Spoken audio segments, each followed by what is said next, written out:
a secret about baby spiders? They're tiny and fuzzy and cute, and they can fly. They don't sprout wings or get a pilot's license, but as soon as they hatch, they spin a silky thread. And like a kite, the wind will carry them up, up and away to find new homes. Let me tell you a story about a flying baby spider named Kikimo. It was a windy day, and 100 spider babies had just hatched from their eggs. They each spun a silky thread and launched themselves into the air. "Bye, Mum," they yelled. "Whee!" "Goodbye, my darlings," Mummy Spider said, and she waved to them with 4 of her 8 spider legs. "Goodbye! May you all find wonderful new homes, my sweets." All her baby spiders flew into the air, all but one. It was Kikimo. Kikimo stood at the edge of the spider web. Her little spider legs shook. Her big spider eyes watched her brothers and sisters waving goodbye to her. "Off you go, Kikimo," said Mummy Spider. Kikimo was scared. She did not know where the wind would carry her and where she might end up. She clung to the spider web, and Mummy Spider gave her a gentle nudge. Kikimo stepped one tiny spider foot off the web when, whoosh, she was carried up, up, up into the air. Kikimo clung tight to her silky thread with her 8 spider legs.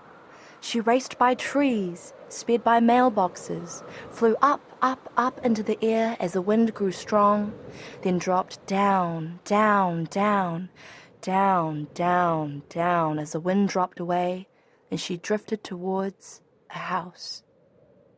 The window was open, and Kikimo flew right in. Suddenly there were noises, and cooking smells, and steam, and voices. She clung to the silky thread. Where was she?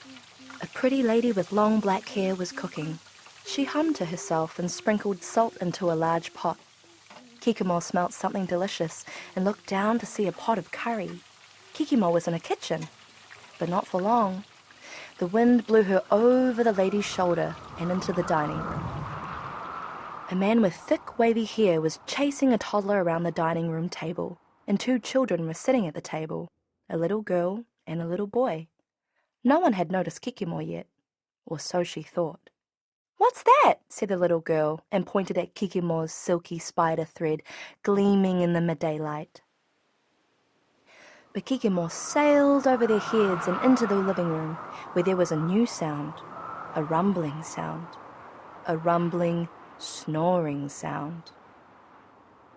In the middle of the lounge was an old man fast asleep, and Kikimo was headed straight for him. She tugged her silk thread this way and that way and kicked her many legs like she was pushing the brakes. The old man's snores grew louder and louder. Kikimo braced herself for a crash landing, but she didn't crash land. Instead, as he took a great big breath in, Kikimo was sucked up into one of his gigantic, snoring nostrils. "A spider!" cried the little girl. "There's a spider up Aja's nose!" "No, there's not," said their dad. But soon the children were gathered around their grandpa, who they called Aja. Kikimo stayed very still. Her spider silk was gone. It was windy and cavernous up Aja's nose, and very dark. Kikimo thought about her brothers and sisters. She wondered if they too had found homes like this. Kikimo built a spider hammock and sat in it. Her little furry feet poked out of Aja's nose. "Spider legs!" cried the little boy. "They're not spider legs," said their mum. "Aja just needs to trim his nose hairs." A moment later, the children returned with some tweezers. "Pull the nose hairs," whispered the girl. Aja snored loudly. Kikimo tucked her 8 little legs into the hammock, and her little feet disappeared. "The nose hairs disappeared!" exclaimed the girl. "They're not nose hairs!" Aja snored even louder, and the kids moved in closer to get a better look. Her "It's so dark in there," said the boy. "It's like a cave," said the girl. "I bet there are hundreds of spiders in there." Aja slept through lunch. It was almost dinner time and he was still asleep. By now, Kikimo was getting comfortable. A little too comfortable. There wasn't quite enough room for hundreds of spiders, but there was plenty of room for one happy spider and her hammock.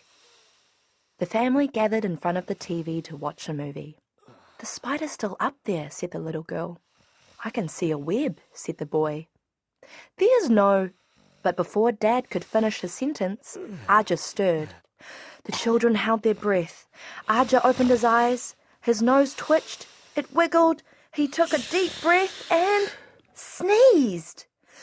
Achoo!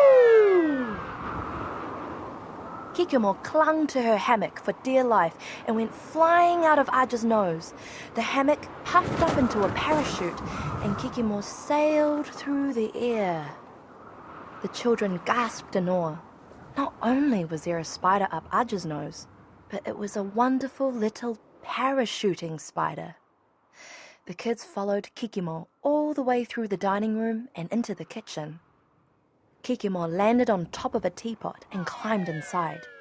The whole family was now gathered in the kitchen, except for Aja, who was checking his ears for spiders.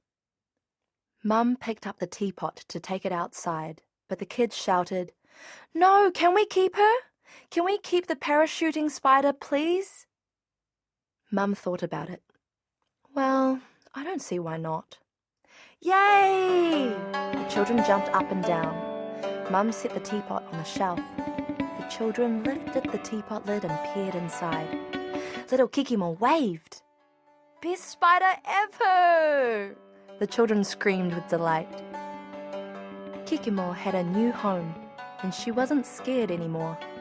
In fact, she quite liked her new home. The children liked having a new pet, and Aja was never asked to trim his nose hairs again.